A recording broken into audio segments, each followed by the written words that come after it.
Good morning. How are you this morning? I'm going to do personal self-development lessons. I'm starting on personal self-development lessons, and I've got a chart up here. We're going to be working with that today. Over here, I just want to show you some people over here. There's my mother on the left here with my older sister Janine. In the front, in the middle there, is my other little brother, Trevor. And I shot Trevor accidentally, when I was 16. And this little fella here on the end, that's my other brother. He was 19 when he got leukemia and died. So there's a bit of a sad story there. Mum's dead now too. She died of cancer. Okay, so we're going to have a talk about things today, and I'll see you shortly. We are looking at a chart of feelings and emotions. Feelings and emotions.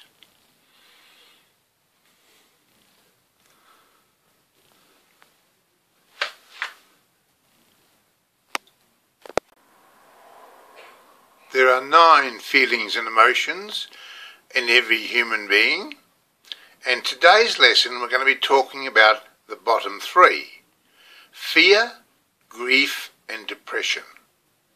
So this lesson is about fear, grief and depression.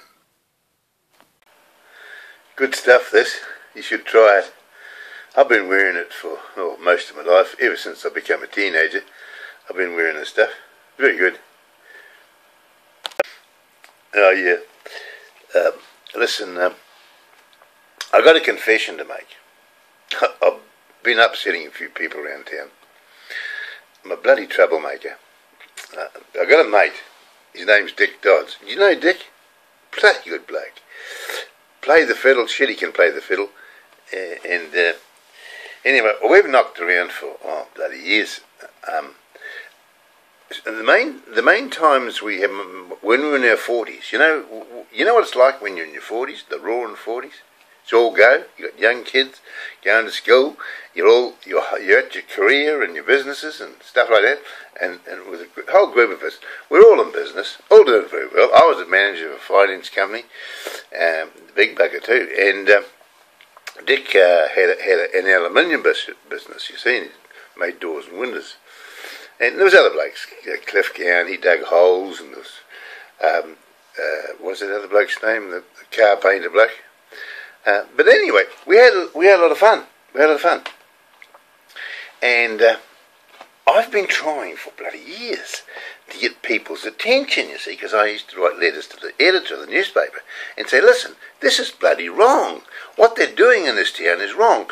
They shouldn't do this, they should do this. And my letters were very popular. And people used to say to me, geez, keep those letters going, Ron. And then there'd be the odd fella that'd have a go at me, you see, and I'd have a go back. And anyway, getting back to Dick again, he lived over the next door. He had a few kids. Shelley was one of them. And Shelley now is friends with my son, Gus. Not Gus, the other one. What's his name? Michael. Yeah. And bloody nice girl. She's got a little girl called Hannah, and she's a good kid. I love Hannah, and she's just got a new kitten, and they've got a dog between them. And you know what it's like. Today they don't get married, do they? Just live together. But in my day, we always got married. You see, and there was a difference. So we have to adjust to the era. But anyway, Michael is a bit like Hannah because he never had a father that he knew. Right? He didn't know his real father. I'm the only father he ever knew. And Hannah's the same. She doesn't really know her father, her birth father. And all she's got is bloody Mick. And geez, they fight like hell. But underneath, I think they're starting to like each other. You know what I'm saying? Yeah. Now listen, I've got a job to do today. I've got to go to the shrink. You know what a shrink is? A psychiatrist. Because what happened was, 35 years ago, I had a bloody mental breakdown. Shit, I was in a hell of a mess. And I can remember everything that happened, right? You see, I was manager of Broadlands Finance, which was a big finance company, and my son Gus, he was a photographer at the Timaru Herald. And Gus came to me one day and said, Dad, I'm not happy at Timaru Hill. They're not paying me enough bloody money, and I'm not going nowhere, you know. And I said, well, Gus, well, what can we do? No one liked the Timaru Hill. They're always bloody complaining about the Timaru Hill. There was only a newspaper in town. And I said, well, why don't we start a newspaper? You can take photos. I'm pretty good at selling and advertising. And we'll get Sharon as well. She can, you know, run the administration. And we started this bloody newspaper called Photo News. Now, I haven't got time to show you the copies now, but we did quite a few copies. We knew nothing about bloody newspapers. But anyway, it upset the Timaru Herald. Something bloody terrible. And I got a bit scared.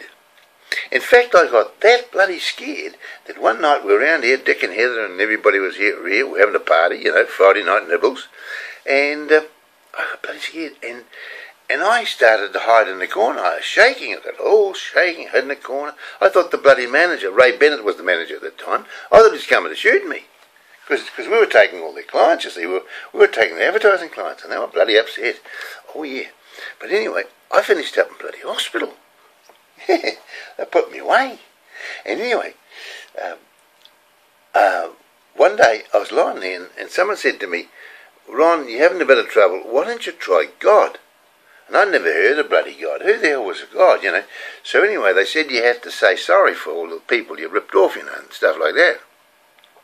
And then he'll put you in heaven. So I thought, oh, well, I'll give it a go. So I said to God, sorry, God, for all the people I ripped off and stuff like that, and was nasty to my mother, pinched money out of a purse and all that. And so I said, and Jesus, I started to feel good. So I got out of bed, and I rang the bloody shrink, and I said, listen, I want to come and see you. So I went down to see him, and I said, listen, my bloody brain went bloody wonkers. I was doing some stupid stuff. What happened to me? Well, he said, Ron, it's like this. We've all got a brain. And in our head is some juices that go through our brain, and we got the high juice and the low juice. The high juice gets us on a high, and the low juice gets us on a low. And sometimes it gets out of balance. And we get too much juice on the high, and we start doing stupid stuff. And if it gets on the low, we get all depressed and want to bloody shoot ourselves or something like that. Okay? And I said, what do they call this bloody illness, Doc? And he said, manic depression. They used to call it manic depression, but now they call it bipolar disorder. Oh. I said, has anybody else got this thing, this complaint that I know of? He said, yes. One of the most famous men in the world was a fellow by the name of Sir Winston Churchill. And he was had bipolar disorder. He never slept at night. He'd be up all night, bloody working all night. But he catnapped. He actually had a bed alongside his room, you know. So he'd have a 10-minute catnap all the time. And it was an unusual behaviour. But I was reading about him last night, and he's a bloody alcoholic. I didn't know he was an alcoholic as well. But he won the war. And there's a whole heap of people who've had experiences of bipolar. One of the guys is a fellow by the name of Atkinson, Warren Atkinson. He called him Mr. Bean. Funniest man ever got on the screen. Mr. Bean? Oh, geez, you want to see him. And, you know, fellas like Spike Milligan, and Lady Diana, she was a lovely girl. She married bloody royalty. That fella Charles, she married him. And she was bloody famous, and she died. And she had bipolar disorder. You know? God, Marilyn Monroe's another one.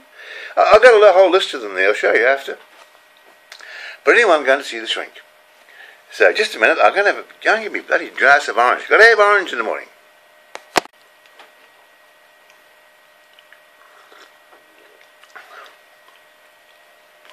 All black, same.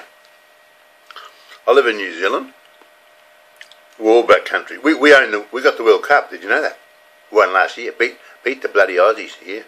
Give them a hell of a thrashing. Anyway, I'm having a few biscuits. A bucket of heat. Jeez. Listen, I must get back and tell you about Dick again. I upset him because we used to upset each other. Did I tell you about the time?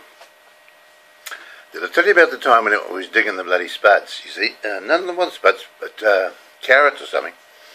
Anyway, Heather said, "You want a few carrots, Ron? Go out to the garden and dig a few carrots." So I went out there and I got old Dick's fork, And I tried to dig this gas and broke the bloody fork. And I thought, shit, Dick will be home in a minute. I better patch it up. So I just put the fork, the broken fork, together, just without any nails in it. And Dick came out the corner and I said, Dick, I can't get these bloody carrots out. How deep do you dig these things? The bloody one. Give me the bloody fork, Dick says, and he grabs all the fork and he goes, the bloody thing just fell apart and he landed on his bloody nose. Laughed by the hell we laughed. And I tell you another beauty too. He had we were in the spa pool days, you know. When spa pools first came out, and I wanted some windows, sliding doors from our bedroom out to the spa pool, because we bought a spa pool. And because I got Dick to do the windows, because he was good at doing windows and that. And he gave me the bill. And I thought, I'll have this bugger on again, see. So we're always having each other on. We're getting points up, you see. So what I did is I went down the bank and I cashed the cheque and I put it all in $50 notes, $100 notes. And I filled the barrow because I borrowed his wheelbarrow and he's complaining I never gave it back. So I filled the bloody thing up with cash. Big pile of money. And he's moaning about me not paying the bill, so I went over there one day and with a wheelbarrow full of bloody notes and wheeled it into his lounge. Oh, we had some fun, man, we had some fun. But listen, I've upset him because I went round here and I've been putting things in I've been putting pamphlets in his letterbox, you see. He doesn't like that. He gets bloody upset. So anyway, he put in no circulars, you see. And of course, I'm trying to promote myself as a comedian, as you know. And I've got to get a bit of publicity. So I went round here the other day and I'm putting my bloody email address and everything in his letterbox, and I put some on his caravan and under the windscreen of his car and everything, and annoyed shit out of him. Well, I got a letter yesterday. He wrote to me. Now, I can't find the bloody letter, but I read it out to Margaret, my wife, and I said, I got a letter here today, Margaret. And I read it out and I said, guess who that came from? And she said, I don't know. Stupid letter. She said, can you guess? And she said, no. No, we never clicked. And I said, well, I'll show you. And I gave it to her, and of course it was Dick Dodds.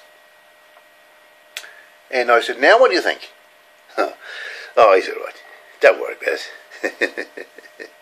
So anyway, I rang Michael. That's my son, and he's staying with Shelley, Dick's daughter. And I read the letter out to Michael, you see. And Mick said, don't worry about it, Dad. Forget about him. You don't need people like that in your life at your age. Forget about him. And I said, yeah, bloody good idea. Why worry about bloody Dickie Dodds, you know. Anyway, I thought about it, and I thought, no, can't do that. That's me mate. Bloody Dick's me mate. I just can't ignore him for the rest of my life. God, he wouldn't even come to me bloody funeral, would he, eh? And I probably wouldn't go to his. We don't do that. So I'm doing this video, and he hasn't got a computer, and he's pissed off because he hasn't got a computer. And I thought he would have had a computer because he's always been driving flash cars and bloody boats and things like that. I thought at least he'd have a computer, but no, he hasn't got one. So I'm hoping that what's her name? Hannah and Shelley, they got a computer each, of course. I'm hoping that they'll show this video to Dick. So if you're listening to this, Dick, listen, I'm one up now. You were one up on me, and now I'm one up on you. I rattled you. I've been nibbling away at you. I sat outside your bloody place, made out I was crook, and you come out and gave me a cup of tea and stuff like that, and we hadn't seen each other for years. And it's been a lot of fun, mate. So don't take any offence. I'm going to the shrink today, and I'm going to get fixed up. With a bit of luck, they won't keep me in. But I'm off my tablets, and I'm going to see if I need to get any more. So I got asked to have my brain x-rayed and stuff like that, and we'll see what happens. But listen,